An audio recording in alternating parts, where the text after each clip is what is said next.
Hello everyone. स्वागत है आपका चैनल पे हमारा। और आज है 11 जनवरी 2024। हम लोग जो है देखेंगे कौन कौन सा जो न्यूज़ एग्जाम के लिए काफ़ी महत्वपूर्ण है।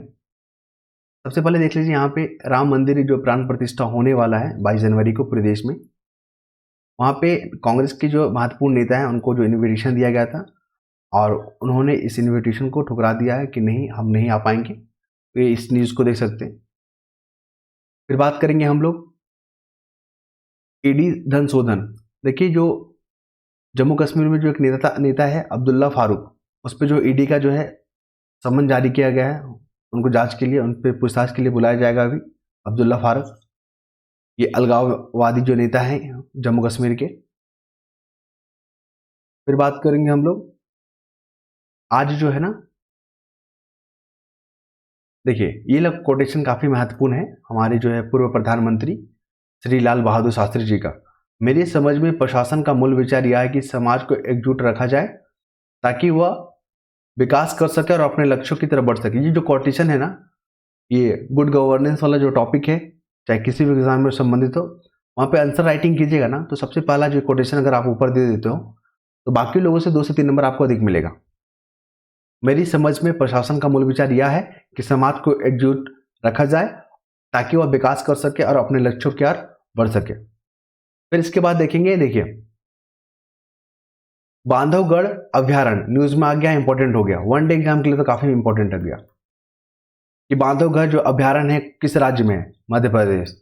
यहाँ दिखा हुआ है। यहाँ पे क्या हुआ कि अभी एक बाघ का मृत्यु हो गया, उसका शव पाया गया, डेड बॉडी मिला वहां पे बाघ का, लगभग 25 दिन का पुराना था वो।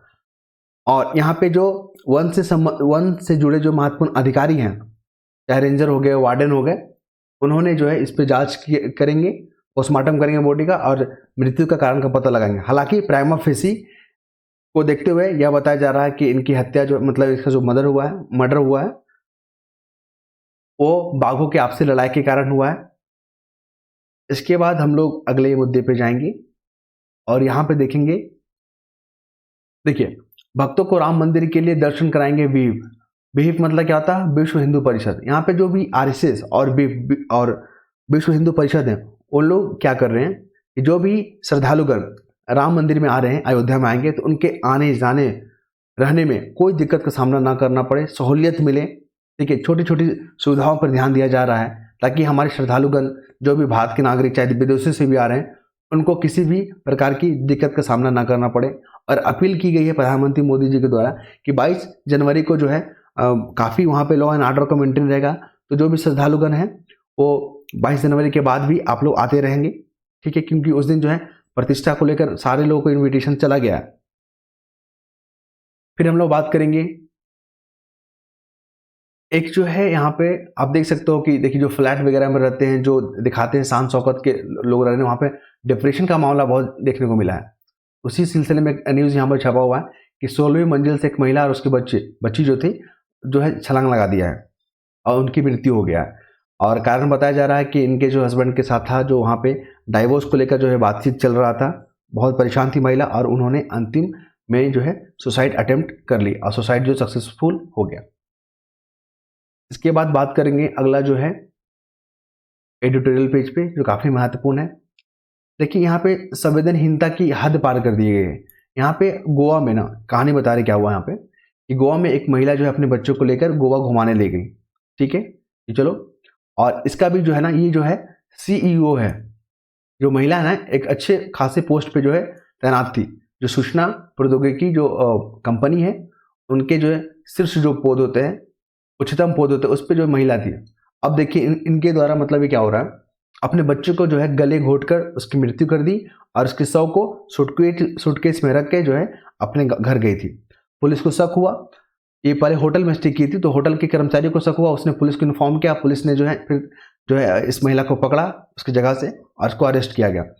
हालांकि अभी जो है बच्चे को कस्टडी में लिया गया है। बच्चे जो शव था उसका पोस्टमार्टम होगा और जो डेथ का पता चलेगा कि किस कारण से हुआ है। यहाँ पे संवेदनहीनता के बारे में बात किया गया है, किस तरह जो एक महिला जो माँ होती है, उन्होंने अपनी जो है संवेदनहीनता को पार करते हुए इस तरह के कृत्य किया है। फिर बात करेंगे यहाँ पे कृषि को लेकर।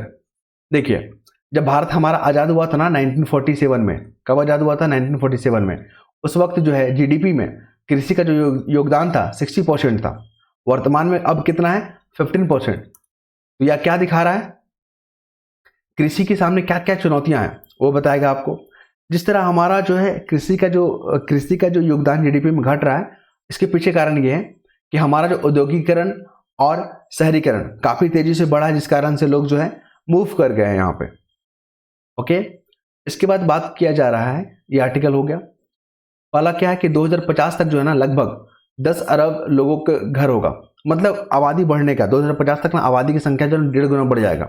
अभी जितना आप देख रहे हो ना उसका 50% और बढ़ जाएगा। तो जब आबादी बढ़ेगा तो लोगों को खाद्य चाहिए, खाने के सामान चाहिए।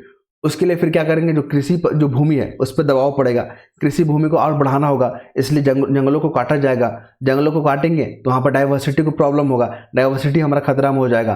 फिर क्या होगा, उससे हमारा पर्यावरण जो है असंतुलन हो जाएगा। तो कुल मिलाकर यहाँ पे ये बात किया गया है। फिर देखेंगे यहाँ पे कुछ और पॉइंट जो है महत्वपूर्ण है।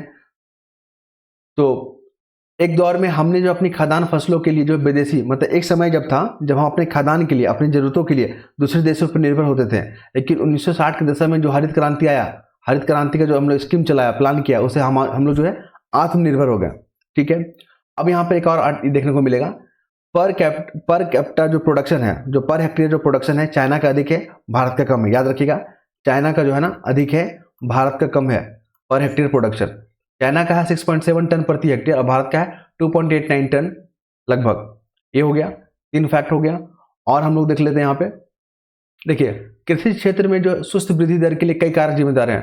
पहला क्या है, अनियमित मौसम, मौसम जो अनियमित है, कोई इसका निश्चित पैटर्न नहीं है। फिर अपर्याप्त सिंचाई सुविधाएं, सिंचाई के लिए यहाँ पे सुविधाओं का अभाव है। श्रृंखला, आपूर्ति श्रृंखला के लिए चुनौती यहाँ पे बना हुआ है। तो ये तमाम जो है आपको देखने को मिलेगा चुनौतियां। उसके बाद क्या है, उत्पादन में लगातार बढ़ता अंतर, मतलब जितना उत्पादन हो रहा है और लागत हो रहा है उसके बीच का जो अंतर है काफी बढ़ जा रहा है। फिर जो वाजिब एमएसपी है वो नहीं मिल पा रहा है।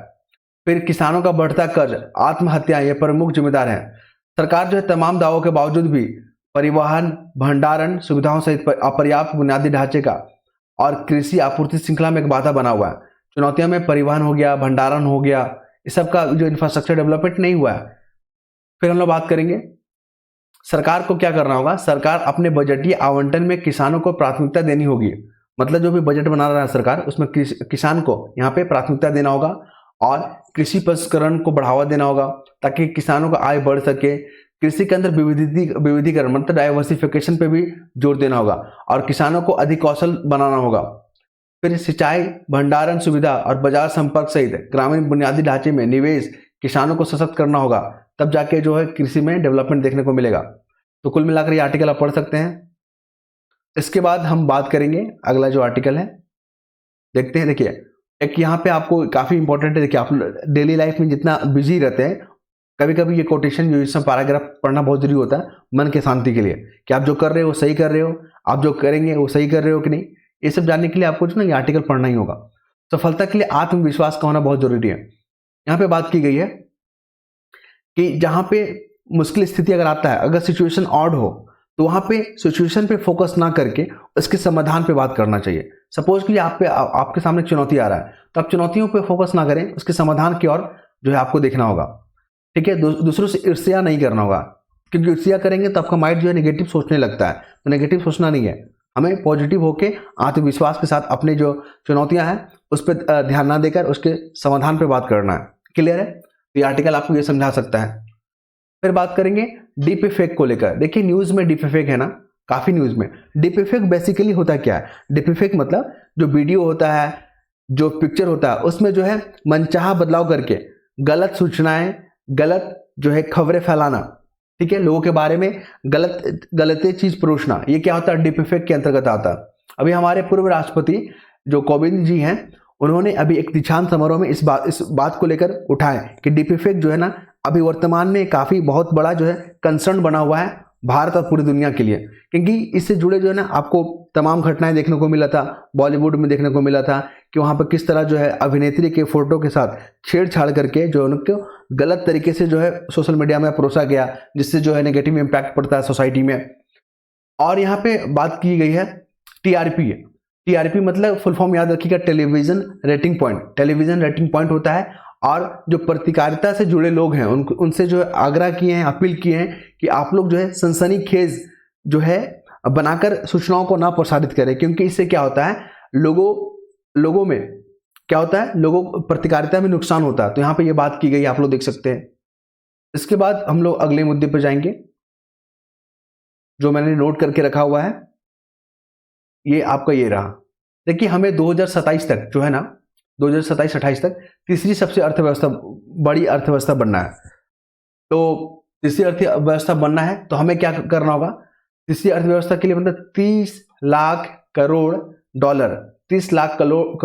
डॉलर का हमें अर्थव्यवस्था बनाना है। वर्तमान में कितना है, 3.4 लाख करोड़ डॉलर, ठीक है।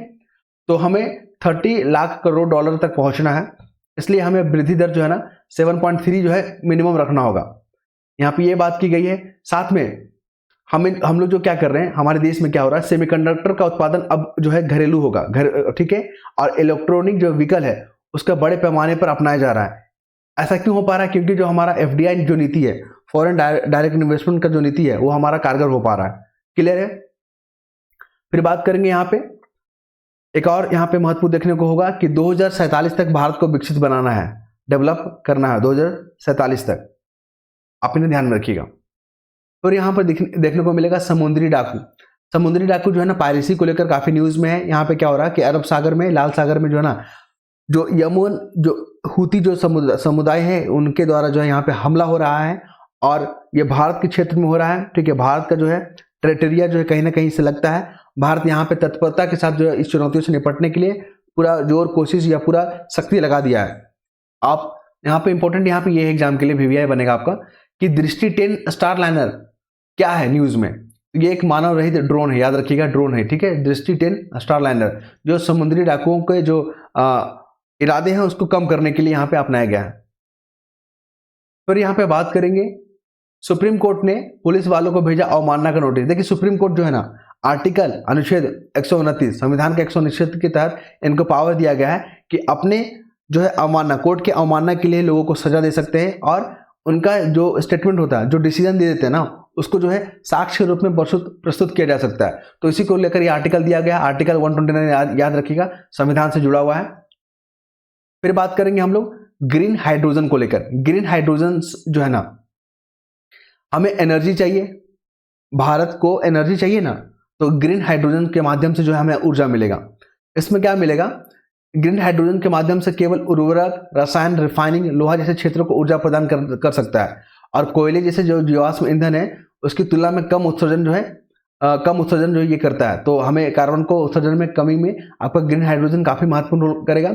और 2070 तक भारत का प्रतिबद्ध है कि हम जो शून्य कार्बन उत्सर्जन के लिहाज से काफी महत्वपूर्ण है ये, ठीक है, ग्रीन हाइड्रोजन। और क्या होगा कि वाटर को इलेक्ट्रोलाइसिस के माध्यम से हम जो है पानी का हाइड्रोजन से जो है, पानी का क्या फॉर्मूला होता है वाटर का, H2O होता है।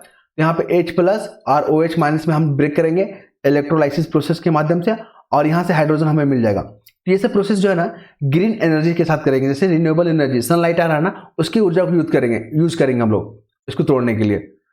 फिर बात करेंगे हम लोग, ये न्यूज आप देख सकते हैं भी चाइना को लेकर। अभी पता ही है ना, मालदीव और भारत के जो संबंध में अभी तनाव देखने को मिल रहा है। क्या कर रहा है कि मालदीव के जो मिनिस्टर है वहां प्रधानमंत्री मोदी को जो है यहाँ पे आपत्तिजनक जो है टिप्पणी की है। इसके कारण आप खलबली देख सकते हैं। भारत ने जो है बाइकआउट मालदीव का जो यहाँ पे कैंपेन चला रखा है ताकि मालदीव न जाए, क्योंकि मालदीव का जो अर्थव्यवस्था है पूरा का पूरा टूरिस्ट पे डिपेंड है। अब भारत जो है 23 से 25% जो यहाँ पे अपना साझा करता है टूरिस्ट में। अब यहाँ पे भारत के लोग जो नागरिक हैं यहाँ पे उन्होंने बाइकआउट कर दिया है कि सारे ट्रिप जो वहाँ मालदीव जाने के जो फिराक में थे, जाने का जो प्लान किए हुए थे, सारे ट्रिप को कैंसिल किए और वो अब जाएंगे लक्षद्वीप की ओर, क्योंकि मालदीव और लक्षद्वीप का जो इन्वायरमेंट जो है ना लगभग 99% जो है ना इक्वल है। बस थोड़ा सा कमी क्या है कि उसको कमर्शलाइज नहीं किया गया है हमारे लक्षद्वीप को, लेकिन बहुत जल्द जो है उस पर जो है प्रगति की जा रही है और वहाँ पे जो पर्यटकों की संख्या है काफ़ी बढ़ती नजर आ रही है। देखिए फिर यहाँ पे क्या किया ना, चाइना मालदीव का सपोर्ट में खड़ा हो गया कि हम जो है मालदीव के स्वतंत्रता के लिए, राष्ट्रीय स्वतंत्रता के लिए, संप्रभुता के लिए और क्षेत्रीय अखंडता के लिए हम उसके साथ खड़े हैं। तो भारत ने भी बोला रुको, तो भारत ने पता है क्या किया, देखिए भारत से जो इम्पोर्ट हो रहा था जिप्सम, टाइल और जो लोडर था, जो मशीन वगैरह थे, उस पर जो एंटी डंपिंग जो है शुल्क लगा दिया भारत ने। क्योंकि देखिए एंटी डंपिंग क्या होता है, डंपिंग का मतलब क्या होता है, कुछ प्रोडक्ट मान लीजिए मार्केट में, पूरा मार्केट में 10 रुपये दाम है, आप उसको 3 रुपये में दे रहे हो, तो सामान्य प्राइस से आप उसको कम में दे रहे हो ना, तो कोई देश के पास अधिक प्रोडक्शन होता है ना, तो कम कीमतों में दूसरे देशों को ट्रांसफर करता है, जो चाइना करता है। तो भारत इस चीज़ को समझ गया कि इसके पास ज़्यादा है और ये कम कीमतों में जो है भेज रहा है और डंपिंग करना चाह रहा है, ताकि उस चीज़ से वो निजात पाए। तो भारत ने इस पर एंटी डंपिंग जो है शुल्क लगा दिया है, तो आप यहाँ पर देख सकते हो। इसके बाद अगला जो मूव करेंगे डॉलर, याद रखिएगा अभी जो है $1 का कीमत है 83.03 रुपया। इसके बाद हम लोग अगला जाएंगे देश दुनिया में, तो इजराइल और फिलिस्तीन के जो नेताओं के साथ जो भारत लगातार संपर्क में है। ये हमारे जो है ना यूएनओ में परमानेंट जो मेंबर हैं रुचिरा कंबोज, ठीक है, ये बहुत ही उम्दा जो है ना, बहुत ही परिपूर्ण कौशलपूर्ण जो है ये एम्बेसडर है, कूटनीतिक भी हैं। इजराइल और फिलिस्तीन के साथ जो है भारत जो है लगातार संपर्क में है, बना हुआ है, और इन्होंने मानवता को राहत देने के लिए जो है युद्ध विराम पे जो संघर्ष है उस पर विराम लगाने का अपील किया है पूरा कम्युनिटी के साथ, जो भी इसमें इन्वॉल्व है, स्टेक होल्डर है। और इजराइल हमास के बीच में जो संघर्ष है उस पर जल्द से जल्द जो है स्टे लगे, रोक लगे, शांति स्थापित हो, ताकि हम मानवीय हेल्प कर सकें। भारत का एक जो है क्लियर स्पष्ट आपको बता दें, भारत जो है कभी भी आतंकवाद का जो समर्थन नहीं करता है, और अक्टूबर में हमास के द्वारा इजराइल पे जो हमला हुआ था वो एक आतंकवादी कृत्य था। भारत इसकी पुरजोर जो है निंदा करता है, कड़ी आलोचना करता है, क्योंकि भारत हमेशा जो है एक स्टैंड है भारत का कि आतंकवाद को किसी भी रूप में, चाहे उनके मित्र देश ही क्यों ना हो, सपोर्ट नहीं करेंगे। तो ये आर्टिकल आप पढ़ सकते हैं, यहाँ पे डिप्लोमेट में काम आएगा आपको IR का रिलेशन में। देखिए यमन में हुती विद्रोह जो है ना ड्रोन हमले करके जो है समुद्री लुटेरा का काम कर रहा है। तो याद रखिएगा एम्बे क्या है, एम्बे जो न्यूज में है क्या है, ये एक निजी खुफिया एजेंसी है। एम्बे एग्जाम में पूछेगा, ये एम्बे क्या है, निजी खुफिया एजेंसी है। और होईदा और मोखा ये जगह किससे संबंधित है, तो यमन से संबंधित है। आप इनको याद रखिएगा, न्यूज में आ गया ना। फिर देखिए ये मालदीव का राष्ट्रपति है और ये चाइना का राष्ट्रपति है। चाइना क्या बोल रहा है इसको आके कि आप डरिए मत भारत से, ठीक है, हम आपकी क्षेत्रीय अखंडता, आपकी राष्ट्रीय संप्रभुता के लिए हम पूरी तरह से तैयार हैं। भारत ने बोला अच्छा रुको, तो भारत ने एंटी डंपिंग जो है यहाँ पे लगा दिया है चाइना के प्रोडक्ट पे, क्लियर है। और मालदीव से जो भी भारत निपटने के लिए बाइकआउट जो है मालदीव चल रहा है वहाँ पे, क्योंकि इसके जो नेता लोग जो थे वो इंडिया आउट का कैंपेन चला रहे थे, ठीक है, इंडिया का जो है जो धूमिल करने का कोशिश कर रहे थे, क्योंकि चाइना के इन्फ्लुएंस में ये सब काम कर रहा है। ये मालदीव जो है चाइना के इन्फ्लुएंस में काम कर रहा है, बात समझ रहे ना। और चाइना का क्या जो नीति है, भारत को जो है घेरने का कोशिश कर रहा है, और भारत जो है इसकी जो है जो नापाक जो इरादे हैं उसको सफल होने नहीं देगा। फिर करेंगे भारत और ब्रिटेन के बारे में, द्विपक्षीय संबंधों के बारे में बातचीत करेंगे। तो यहाँ पे आप देख सकते हो दोनों के बीच में जो है व्यापार को लेकर यहाँ पे बातचीत की गई है, ये आर्टिकल पढ़ सकते हैं आप। और 2040 में 50 से अधिक देशों में क्या होगा, चुनाव होगा। आप इस आर्टिकल को पढ़ लीजिएगा, इसमें यही देखने को मिलेगा कि कौन से जो राष्ट्रपति हैं किस इस बार काबिज होंगे, क्या मुद्दा रहा है, इस टाइप की चीज देखने को मिलेगा। इंपॉर्टेंट क्या है, बांग्लादेश की जो प्रधानमंत्री है शेख हसीना, इनका चौथा कार्यकाल शुरू होगा अभी, ठीक है। और ये पूरे विश्व में महिला नेता के रूप में सबसे ज्यादा सेवा देने वाली ये महिला हो गई है शेख हसीना। और भारत अपना पूरे विश्व में 2024 में सबसे अधिक पॉपुलेशन वाला, माफ कीजिएगा, पॉपुलेशन आबादी वाला देश है, और सबसे बड़ा लोकतंत्र वाला देश है भारत हमारा। तो ये दो फैक्ट आपको आंसर में राइटिंग में जो है काम करेगा। फिर राम मंदिर प्राण प्रतिष्ठा में जो निमंत्रण मिलने पर मोहन भागवत जो RSS के प्रमुख हैं, उन्होंने कहा कि ये सौभाग्य हमारे लिए कि हमें जो है साक्षात जो है वहाँ पे दर्शन मिलेंगे, ठीक है, वहाँ उनके साक्षी होंगे। तो ये चीज़ आप देख सकते हो, क्योंकि विश्व हिंदू परिषद RSS का क्या मोटिव रहता है कि देश कल्याण सर्वोपरि है, फिर है मानव कल्याण, उसके बाद आता है, उसके बाद होता है विश्व कल्याण की बातें करता है, क्लियर है। इन्होंने कहा कि जो भी श्रद्धालुगण यहाँ पे आएंगे रामलला मंदिर प्रस्थान में, जो भी श्रद्धालुगण आएंगे और जीवन भर जो भी आते रहेंगे, उन पे आने जाने रहने सुविधा जो है दिया जाएगा, कोई किसी प्रकार की दिक्कत ना हो, इसका ध्यान दिया गया। फिर बात करेंगे लोकसभा जो चुनाव होने वाला है, तो भाजपा के जो दृष्टि पत्र मैनिफेस्टो जो तैयार करेंगे, उनका जो लीड करेंगे वो कौन करेंगे, राधा मोहन दास। आप यहाँ आर्टिकल पढ़ सकते हैं, ये इंपॉर्टेंट नहीं है मुझे लगा। तो ये रहा हमारा इंपॉर्टेंट। नेक्स्ट वीडियो में नेक्स्ट न्यूज़पेपर के साथ आएंगे हम। धन्यवाद।